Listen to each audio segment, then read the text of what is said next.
Something just broke in the north of Ukraine. Not a front line, not a village, a plan. A strategy that the Kremlin spent the better part of a year assembling, piece by piece with enormous resources and enormous political stakes attached to it. And it has not bent. It has not stalled. It has collapsed completely, visibly, and with consequences that reach far beyond the fields where it happened. The media is showing you a map with arrows. They are telling you about ceasefires, about diplomatic meetings, about phone calls between heads of state. But here is what nobody is telling you. The military logic that Russia built its entire northern strategy around has just been turned against it. The buffer zone that was supposed to protect Russian territory is now a liability. The aggressor is now the one scrambling to defend its own border. That is not a claim. That is what geolocated drone footage shows. That is what independent military analysts are confirming. And that is what Russian military bloggers, the same voices who spent months declaring inevitable victory, are now writing about in barely concealed panic. Here is the number that nobody wants to say out loud. 18,000. That is the number of Russian soldiers neutralized by a single Ukrainian brigade over 2 years of defending one town, one brigade. One town. 18,000 personnel. That is not a battle. That is something else entirely. And Russia chose to keep feeding that machine. Ça veut dire que what that means concretely is that Russia's attrition model, the idea that sheer volume of force would eventually grind through Ukrainian defenses, ran directly into a defense that was designed precisely to punish that approach. The losses were not a side effect. They were the point. Ukraine was not just holding ground. It was bleeding the offensive dry. And nobody is explaining why, because that explanation demolishes the dominant narrative that Russia is a slow-moving, unstoppable force that only needs time. Time is not neutral in this war. It is running, and it is not running in the direction Moscow promised. Let me show you what actually happened, how it happened, and what it tells us about where this war is going. Because what unfolded north of Kharkiv over the past several weeks is one of the most strategically revealing moments of this entire conflict, and it connects to everything else. The drone campaign in the south, the buildup in Donetsk, the diplomatic theater on Victory Day, and the one question that now defines this war: what cards does Putin actually have left? To understand why this matters, you have to understand what Russia was actually trying to build. Kharkiv sits 30 kilometers from the Russian border. That is not a buffer. That is a neighbor's fence away. A well-positioned artillery system on Russian soil can reach the city center without difficulty. In the first days of the full-scale invasion in 2022, Russian forces came terrifyingly close to taking Kharkiv in a direct ground assault. They failed. Ukrainian forces held the city and, in the autumn of that same year, pushed Russian troops back in one of the most striking counteroffensives of the early war. But the Kremlin never let go of the idea. If they could not own the city, they would hold it hostage. Constant artillery fire, constant threat, constant drain on Ukrainian military resources that would otherwise deploy south. The mechanism for this plan was a small town called Vovchansk. It sits 5 to 6 kilometers from the Russian border. If Russia could consolidate its grip on Vovchansk and fortify a buffer zone around it, the strategic consequences would stack on top of each other. Artillery and drone systems could operate from positions Ukraine could not easily reach. The town would become a permanent forward base. And perhaps most importantly, because this war is also a war of perception, Russian state television could look into the camera and say, "We are at the doorstep of Ukraine's second city. We are not retreating. We are advancing." Starting in late 2025, the Kremlin committed to this plan with serious resources. Multiple military formations were repositioned toward the Vovchansk front. The tactics were a refined version of everything Russia had learned from months of fighting: constant small unit probing to find weak points, sustained artillery pressure on fortified positions, coordinated attacks designed to stretch Ukrainian units thin, and drone surveillance to map every defensive position in the area. The sheer volume of pressure was intended to exhaust Ukraine until something gave way. For a while, it looked like it was working. Russian forces pushed into parts of Vovchansk. They made gains in surrounding forests and villages. Ukraine was forced to reinforce the north, which meant drawing resources from other directions. Russian military bloggers declared it the beginning of a new phase. Chechen forces were publicly celebrated. State media ran the footage, but there was a structural flaw in the plan that no firepower could fix. Every time Russian units advanced, they advanced into terrain that Ukraine had specifically prepared to punish them for entering. Every building they seized was a potential kill zone. Every tree line was a potential trap. The urban warfare inside Vovchansk, a city already reduced to rubble, was attritional in the most catastrophic sense. Collapsed structures become defensive positions. Every street becomes a choke point. Russia was sending waves of men into that environment, and the losses were not sustainable. Meanwhile, Ukrainian commanders were doing something Russia had not fully anticipated. They were not just absorbing, they were studying. They were identifying patterns in every Russian assault, mapping the weak points in the offensive formation, and preparing something that was not a response, it was an ambush at scale. In April 2026, Ukraine attacked. A coordinated assault operation running from April into early May deployed Ukrainian assault units across the most challenging sectors of the Vovchansk front. These were not defensive repositioning moves. Assault groups punched through the outer Russian defensive layer and drove deep enough into Russian-held territory to destroy an entire company-scale defensive structure.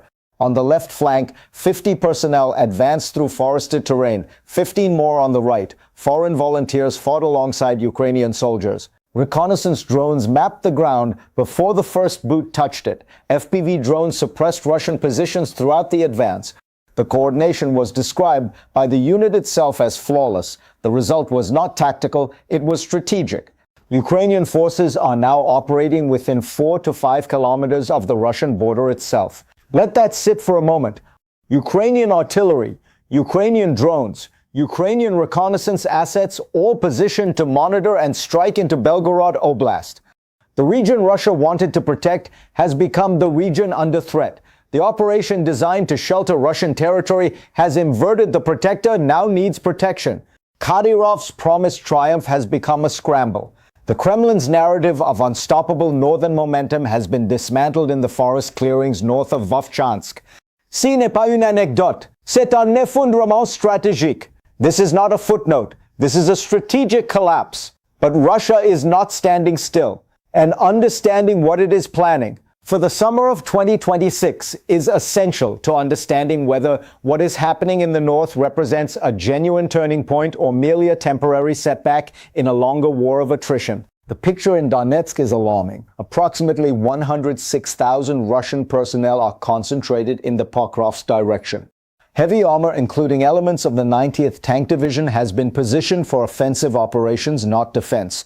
Ukrainian units in the sector have reported intense fighting since the beginning of May, inflicting significant losses in personnel and equipment on Russian forces, even as Russia continues massing more. The strategic logic from Moscow's perspective is straightforward. The northern buffer zone plan has failed. Rear areas in the south are under increasing Ukrainian drone pressure. So the answer is to double down on the one axis where Russia still believes it can force a breakthrough. Donetsk remains the crown jewel of Putin's stated war aims. Capturing the entirety of Donetsk Oblast is framed domestically as essential to political legitimacy. The summer offensive is being built around a massive concentration of force, the goal being to encircle Ukrainian defenses, break into deeper Ukrainian-held territory, and generate territorial gains large enough to give Putin something to show before any serious negotiation begins. But here is the same problem that has plagued every major Russian offensive since the beginning of the full-scale invasion. Heavy machinery needs roads. It needs fuel depots, ammunition storage, repair facilities, and supply lines. It needs rear area infrastructure, exactly the kind of infrastructure that Ukraine is now demonstrating it can reach and strike at distances Russia previously considered safe.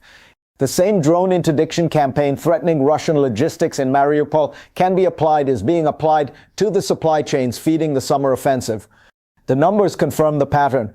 Russian advances across the theater slowed to an average of under 3 square kilometers per day in the first 4 months of 2026. In April 2026, Russia suffered a net loss of territory. This is Russia with over 100,000 troops concentrated in Donetsk. This is Russia dropping nearly 8,000 guided glide bombs in March alone, the highest figures of the entire war. And the return on that investment is shrinking. The cost per square kilometer of advance is rising. The offensive machine is burning at an accelerating rate and moving slower. So let us assess honestly what cards Putin actually has left. The first card is the summer offensive in Donetsk. It is a real threat. Ukraine will need to resist it with everything it has. But the conditions for that offensive are less favorable than Russia intended, in part because of what is happening in the north and south simultaneously. The second card is mobilization. Russia has been trying to close its personnel gap through quiet wave-by-wave call-ups of reserve forces, but the Kremlin is deeply reluctant to declare a formal full mobilization. The partial mobilization of 2022 triggered mass protests and desertions on a scale that genuinely frightened the regime. Putin knows that playing the full mobilization card risks igniting domestic instability that could threaten the system itself. The third card is the energy war, the systematic targeting of Ukrainian heating, electricity, and infrastructure that Russia has prosecuted every winter since 2022. This will continue, but Ukraine has hardened its air defenses after each winter, and Western allies have accelerated deliveries of systems specifically designed to intercept Russian missiles and drones. The strategy remains brutal. Ukraine has shown it can survive it. The fourth card is diplomacy. Putin has been using the prospect of negotiations and Western fatigue to try to freeze the conflict on terms favorable to Russia. The message from Moscow is consistent. We are winning. The momentum is ours. Make a deal now before the terms get worse. But the front lines tell a different story. Russia failed to build its buffer zone near Kharkiv. Its rear areas are under drone attack. Its summer offensive is built on a foundation being undermined before the operation even begins. The premise of Putin's diplomatic position that time is entirely on Russia's side is cracking. The fifth card is the nuclear threat. Years of waving it without using it have taught the world something important. The cost of using it is far higher than the cost of not using it. The threat remains on the table. It is not a card that changes the conventional military equation. What emerges from all of this is a picture of a war machine that remains powerful, remains dangerous, and remains capable of inflicting enormous suffering, but that is fighting against growing resistance across every axis simultaneously. In the north, Ukraine has closed the door on the Kharkiv buffer zone plan and pushed to the border itself. In the south, Ukrainian drones are turning Russia's rear areas into contested space. In the center, Russia is paying a staggering price for diminishing returns. The narrative the Kremlin wants the world to accept, that time is on Russia's side, that Ukraine is being slowly ground into submission, that the momentum is unstoppable, is being contested not by rhetoric, but by military reality. Volchansk was never for Putin just a small town. It was the gateway to Kharkiv. It was a buffer protecting Russian territory. It was a symbol of momentum. It was proof for a domestic audience that the empire was expanding. That gateway is now closed, not in Ukraine's face, but in Putin's. The question is no longer whether Russia can build its buffer zone near Kharkiv. That plan is dead.